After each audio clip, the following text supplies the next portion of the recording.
Hey, 안녕하세요, ici Kajakore pour une nouvelle vidéo. Aujourd'hui, c'est une vidéo de test. C'est-à-dire que si ça vous plaît, dites-le moi en commentaire et j'en referai. Et si ça vous plaît pas, dites-le moi en commentaire aussi et j'en referai pas. Ce qu'on va faire aujourd'hui, c'est qu'on va étudier des phrases coréennes en se basant sur les dialogues d'un jeu vidéo. Alors ce jeu, c'est Genshin Impact, c'est pas sponsorisé, hein. Je l'ai choisi parce que c'est un jeu où il y a à la fois les dialogues audio et les sous-titres en coréen. Mais si vous avez des suggestions d'autres jeux, n'hésitez pas. Je suis pas un grand connaisseur en jeux vidéo, mais je trouve ça super ludique d'apprendre du coréen avec des phrases de dialogue réels. Mais juste avant, abonne-toi si ce n'est pas déjà fait en activant la petite cloche des notifications pour ne manquer aucun cours de coréen. Et pense à liker cette vidéo si mon contenu te plaît. Merci beaucoup. Alors qu'est-ce qu'on va faire aujourd'hui ? Je vais lancer une mission dans le jeu avec un personnage qui s'appelle Bennett et vous allez voir, il parle beaucoup. Et ça tombe bien, c'est ce qu'on veut. On va analyser toutes ces phrases et je vais vous expliquer le vocabulaire et les formes de grammaire qu'il y a au fur et à mesure du dialogue. Peu importe votre niveau, vous pouvez regarder. Si vous débutez, ça sera forcément un peu compliqué, mais ça vous fera une première approche de plein de formes de grammaire. Et quand vous retomberez dessus plus tard, vous vous direz « Ah, mais j'ai déjà vu ça quelque part » et ça va rentrer plus vite. Et si vous êtes intermédiaire ou avancé, bien sûr, c'est toujours utile d'analyser des phrases. Bref, on est parti. 아, 너구나. 여기서 만나다니. 오늘 운이 참 좋네. Ah, noguna. Ah, c'est toi. No, c'est tu, toi. Et kuna, c'est pour s'exclamer, montrer qu'on est surpris. 여기서 만나다니. 여기서, c'est la contraction de 여기에서. Donc, 여기 ici, 에서, la particule d'action dans un lieu. Et c'est quoi cette action? C'est 만나다, se rencontrer, se voir. Et ce 다니, à la fin, 만나다니, ça signifie qu'on a une certaine réaction émotionnelle à un événement. Quand c'est en fin de phrase comme ça, généralement c'est pour marquer la surprise. Donc, 여기서 만나다니, on peut comprendre ça comme « Oh, on se croise ici, c'est étonnant ». Haha, bon, je passe. 오늘 운이 참 좋네. 오늘, aujourd'hui. 운이, un, c'est la chance. I, la particule de sujet. 참. 참, c'est un mot qu'on utilise beaucoup à l'oral. C'est un peu comme 정말, 진짜, pour dire très ou vraiment.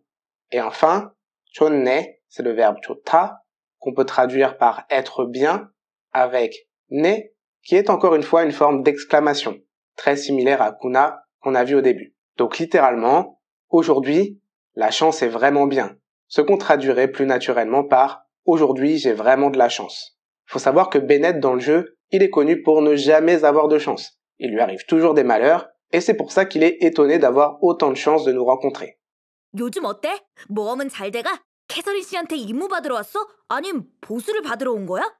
요즘 어때? Littéralement, comment c'est ces jours-ci? Bon, il nous demande comment ça va en gros.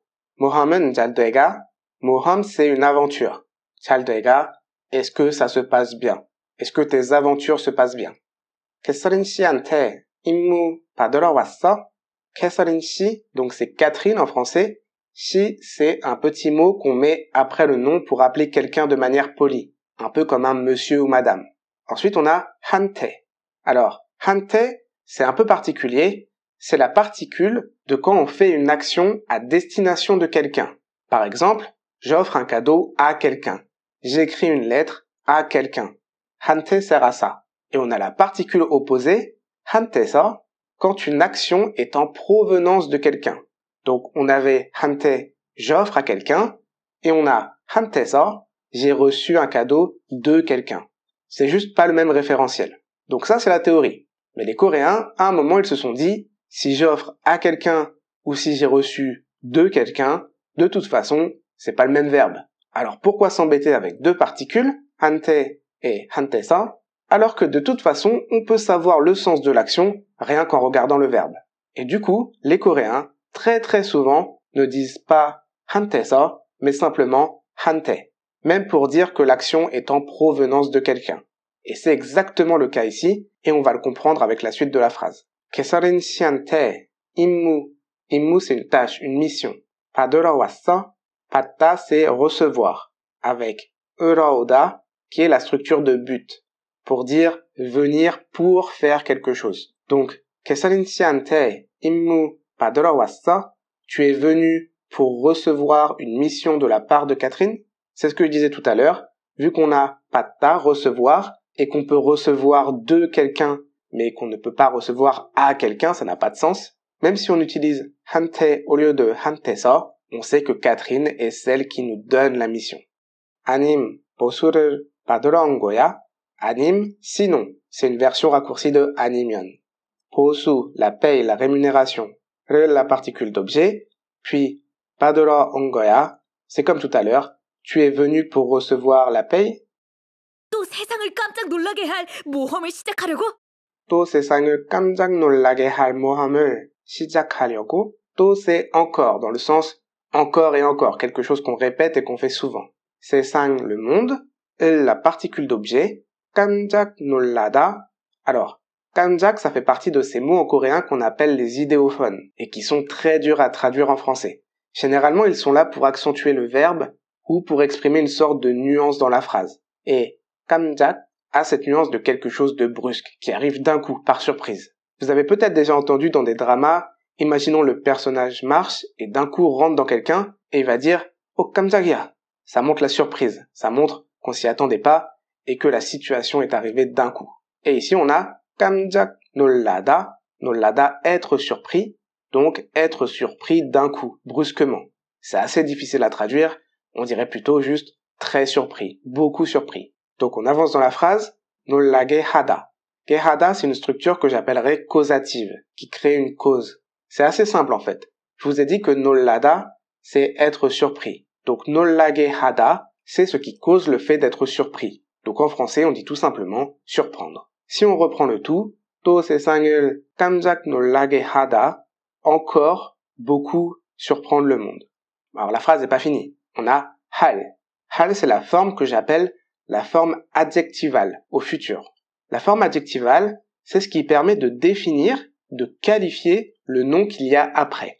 Et ce nom, c'est 모험. On l'a déjà vu, l'aventure.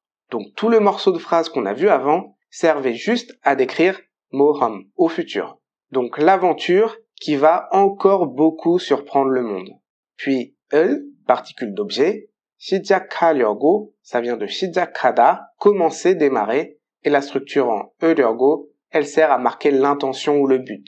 On remet toute la phrase en ordre et ça donne « Tu comptes démarrer une aventure qui va encore beaucoup surprendre le monde ?» Et à ça on peut répondre « 너는 3 petits points » parce qu'on sait pas qui c'est ce gars qui nous enchaîne depuis tout à l'heure. Ou alors « 만나서 반가워, Bennett » Ravi de te rencontrer, Bennett. Parce qu'on avait déjà entendu parler de lui et qu'on a compris que c'était le fameux Bennett et qu'on a envie de couper la conversation parce qu'il commençait à poser un peu trop de questions. 갑자기 말을 너무 많이 했지? 미안. 갑자기 말을 너무 많이 했지? 미안. 갑자기, soudainement. Mal, c'est les mots, les paroles, le fait de dire des choses. Le particule d'objet. 너무, trop. 많이, beaucoup. Donc, 너무 많이, c'est vraiment beaucoup. 했지, donc c'est comme 했어, j'ai fait. Mais le dit, en français, on peut un peu le traduire par n'est-ce pas? On demande confirmation. 갑자기 말을 너무 많이 했지? J'ai soudainement beaucoup trop parlé, n'est-ce pas? 미안, désolé. 평소에 동경하던 널 갑자기 만났더니 조금 감동했나 봐. 떨리기도 하고. 평소에 동경하던 널 갑자기 만났더니 조금 감동했나 봐. 떨리기도 하고. 평소에, d'habitude, de manière habituelle, on va dire. 동경하던 널, alors, 널, c'est la contraction de 너를. Donc, 너, tu, avec la particule d'objet. 동경하다, c'est admirer. Et le 던, ici, c'est comme tout à l'heure quand je vous ai parlé de la forme adjectivale du futur, eh bien là, c'est une forme adjectivale du passé. Ça permet de décrire, de qualifier le nom qui arrive ensuite, et ici, le nom, c'est 너. Donc, 동경하던 너, toi que j'ai admiré. Et on peut se dire, pourquoi au passé? Eh bien, c'est très courant en coréen, quand quelque chose a démarré dans le passé et que ça a été en continu et que c'est toujours valable dans le présent, eh bien, on peut utiliser le passé. Ça va dépendre des expressions. Mais le fait d'utiliser le passé ici, ça veut dire que l'admiration a démarré dans le passé. Et ça ne veut pas dire que l'admiration est terminée. À vrai dire, on le sait pas. Si on prend en compte juste la forme de grammaire, elle ne dit pas si c'est terminé ou non. Mais là, ici, on comprend bien que Bennett a commencé à nous admirer dans le passé et nous admire encore aujourd'hui, évidemment. En français, on traduira ça plutôt au présent, du coup. 갑자기 만났더니, 갑자기 soudainement, 만났더니, ça vient de 만나다, rencontrer, on l'a vu tout à l'heure. Et ce 더니, avec le radical passé de 만나다, c'est pour marquer une cause et une conséquence. Donc la cause, c'est avoir soudainement rencontré toi que j'admire. Et la conséquence, 조금 감동했나 봐, 조금 un peu, 감동하다, être ému, être touché, être impressionné dans certains contextes. Et ce naba, c'est pour dire on dirait que, je pense que. Donc si on remet tout ensemble, on dirait que j'ai été un peu impressionné parce que je t'ai soudainement rencontré, toi que j'admire. 떨리기도 하고, 떨리다 c'est trembler, 떨리기, quand on met un qui comme ça, c'est pour nominaliser le verbe, donc 떨리기, le fait de trembler, le tremblement. 또, la particule pour dire aussi, 하고, 하다 c'est faire, avec ko pour dire et je fais. Donc littéralement en français c'est très moche, et je fais le fait de trembler aussi. Bon, ça veut rien dire, mais c'est juste, et je tremble aussi. 3 petits points, haha. Donc là, notre Bennett, il est vraiment gêné. On peut répondre, 날 동경한다고. 날, c'est la contraction de 나를, 나, je, le particule d'objet. 동경한다고. Ce 한다고, c'est du discours indirect. C'est quand on dit les paroles de quelqu'un. 날 동경한다고, tu dis que tu m'admires. Ou alors, 날 만났다고 감동한 거야. Tu dis que tu m'as rencontré et tu es impressionné? 당연하지. 신비로운 이방의 여행자, 바람 드래곤의 재앙을 가라앉힌 용사, 그리고 모험단의 단장. 당연하지. Bien sûr, naturellement. 신비로운 이방의 여행자. 신비로운, ça vient de 신비롭다, être mystérieux. Et 신비로운, c'est simplement la forme adjectivale, encore une fois. Donc l'adjectif mystérieux qui qualifie 이방의 여행자. Donc le ei qu'on prononce et généralement, c'est la particule de la possession. 이방, c'est l'étranger. 여행자, un voyageur. Donc 신비로운 이방의 여행자, le mystérieux voyageur de l'étranger, qui vient de l'étranger, qui vient d'ailleurs. 바람 드래곤의 재앙을 가라앉힌 용사, 그리고 가자 모험단의 단장. 바람 드래곤의 재앙, 재앙 c'est une catastrophe ou un désastre. 바람 le vent, 드래곤 un dragon, ça vient de l'anglais, donc la catastrophe du dragon du vent, qui fait référence au début du jeu où on doit combattre un dragon qui fait beaucoup de dégâts dans la région. Ensuite on a 가라앉히다, qui est l'idée de calmer, d'apaiser, de soulager. Donc ici calmer, ou plutôt venir à bout de la catastrophe. Encore une fois, ici il est à la forme adjectivale, 가라앉힌, qui décrit 용사, le héros. 그리고 가자 모험단의 단장, 그리고 et, 가자 c'est mon nom, 모험단, un groupe d'aventure, ei ou et, la particule de la possession, 단장, le chef. Donc on peut traduire tout ça par le mystérieux voyageur venu d'ailleurs, le héros qui est venu à bout de la catastrophe du dragon du vent, et le chef de groupe d'aventure 가자. 이런 칭호 하나하나가 나는 다 엄청 부럽다고. 이런 칭호 하나하나가 나는 다 엄청 부럽다고. 이런, ce genre de. 칭호, une appellation, un titre. Il vient de dire qu'on est le héros qui blablabla, donc on a un titre. 하나하나가. Hana c'est un, 하나하나, un à un. Chacun, chaque titre que les gens nous donnent. Le mystérieux voyageur, le héros, le chef de groupe. Pour chacun, 나는 다 엄청 부럽다고.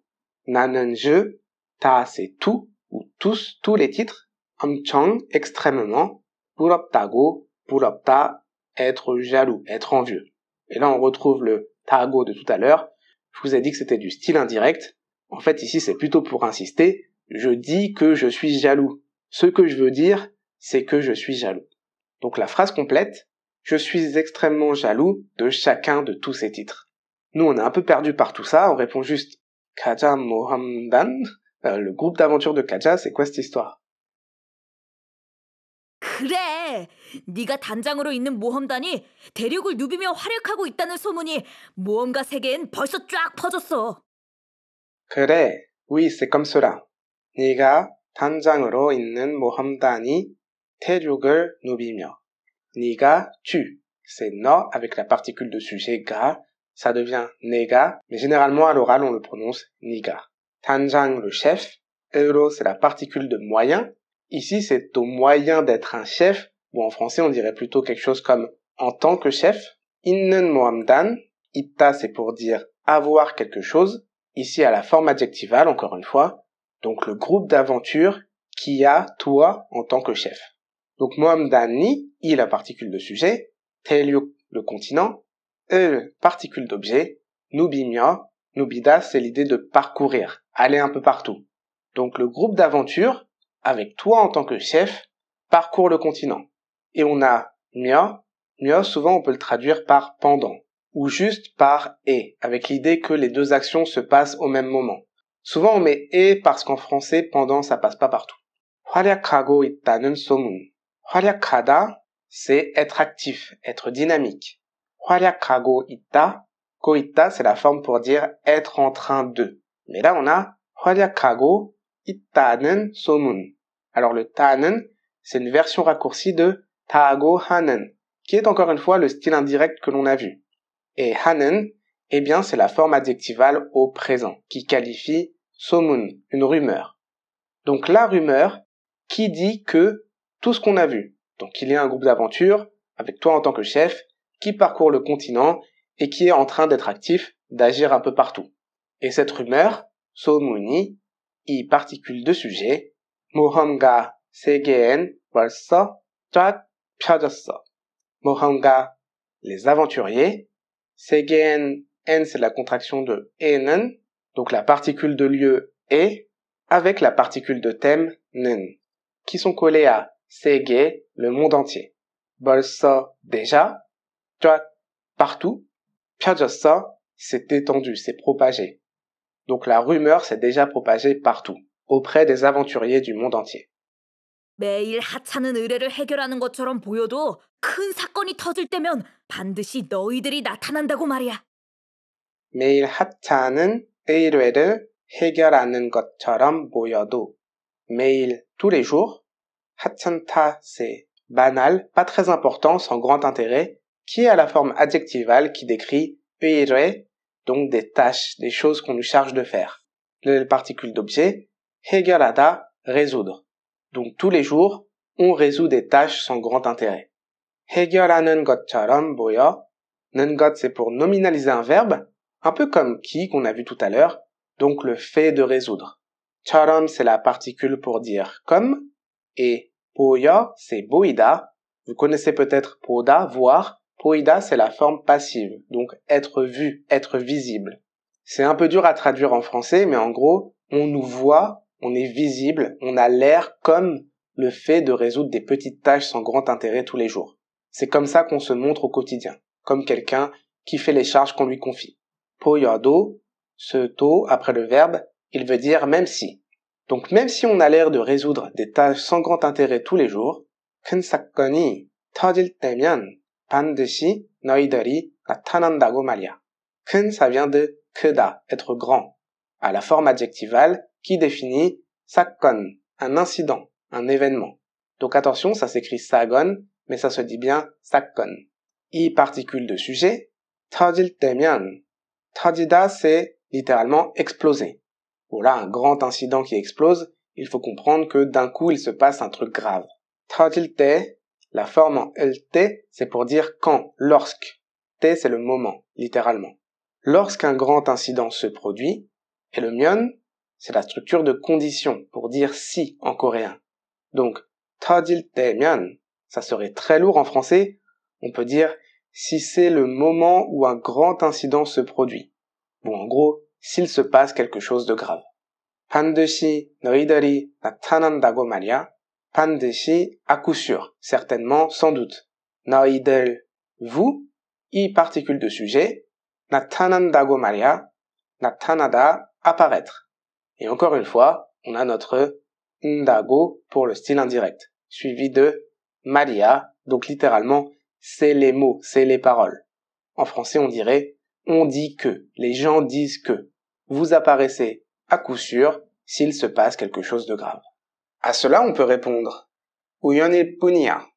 우연, c'est une coïncidence. Et ensuite, on a il 뿐이야.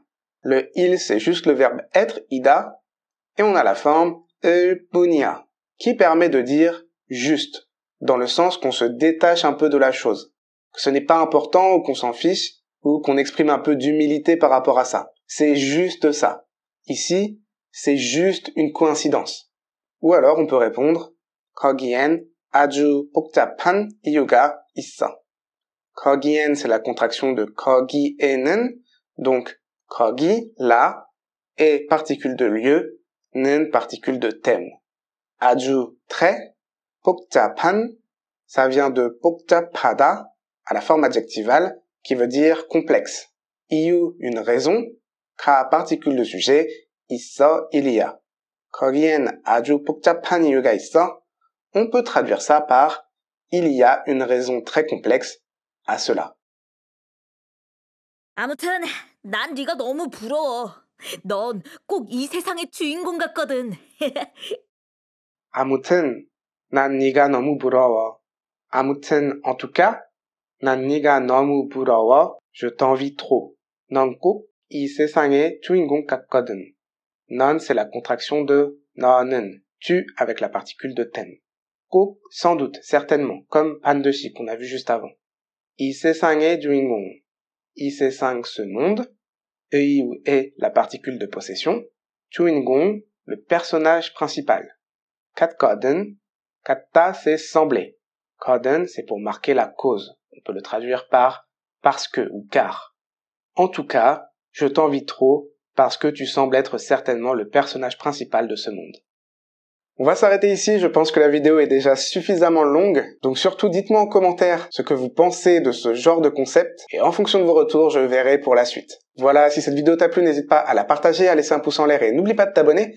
Quant à moi, je te dis à la prochaine pour une nouvelle vidéo, c'était Kaja Corée. 다음에 봐요.